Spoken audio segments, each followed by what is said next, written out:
اب جو اللہ نے فرمایا کہ خذوا زینتکم عند کل مسجد، ہر مسجد کے پاس اپنی زینت لے لو، اس کا مطلب کیا ہوا؟ جب بھی تم فرض نماز پڑھو، کیونکہ مسجد میں جب بھی مسجد میں جائے گا تو فرض نماز پڑھنے جائے گا،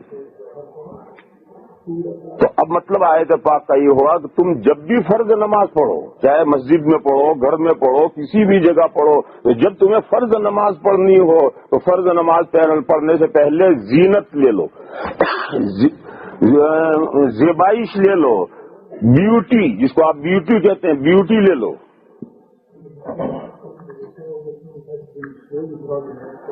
یعنی شاندار اپنی حیت بنا لو، شاندار اپنی حیت بنا لو، اور اپنی شاندار حیت بنا کر اب فرض نماز پڑھو۔ یہ اللہ کا حکم ہے قرآن کریم میں۔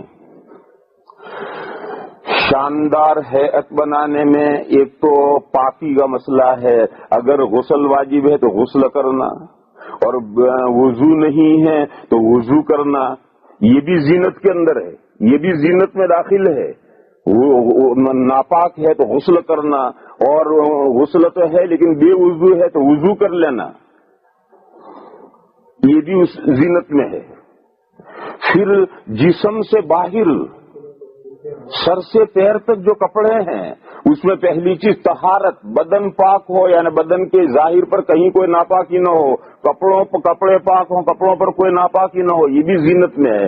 ناپاک کپڑے پہنے زینت نہیں لی اس نے، تو بدن اور کپڑے پاک ہونے چاہیے۔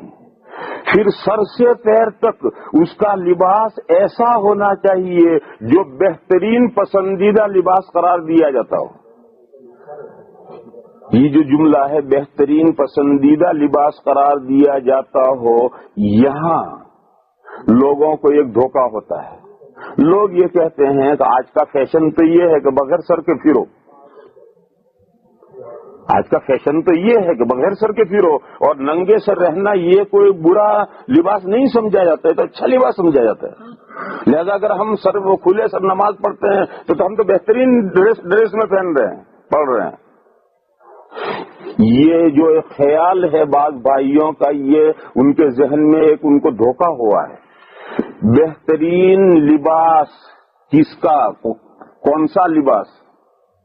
بہترین لباس دنیا کی جو قومیں لباس کو اچھا سمجھے، دنیا میں سینکڑوں ہزاروں قومیں ہیں، ان میں کوئی قوم جو لباس اچھا سمجھتی ہو وہ لباس اچھا، ظاہر ہے یہ مراد نہیں دی سکتی، لیکن دنیا میں تو دسیوں بیسیوں سینکڑوں قومیں ہیں، اور تمام قوموں کے لباس الگ ہیں، تمام قوموں کے طریقے الگ ہیں، طور و انداز الگ ہیں، ان تمام اندازوں کو کیسے لیا جائے گا؟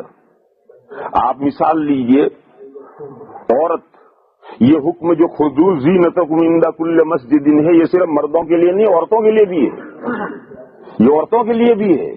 اب عورت اپنی زینت کیسے لے گی؟ ویسٹرن سویلائزیشن میں تو عورت آدھی ننگی ہو یہ بہترین لباس ہے۔ ویسٹرن کلچر جو ہے اس میں تو عورت آدھی ننگی ہو یہ شاندار لباس ہے۔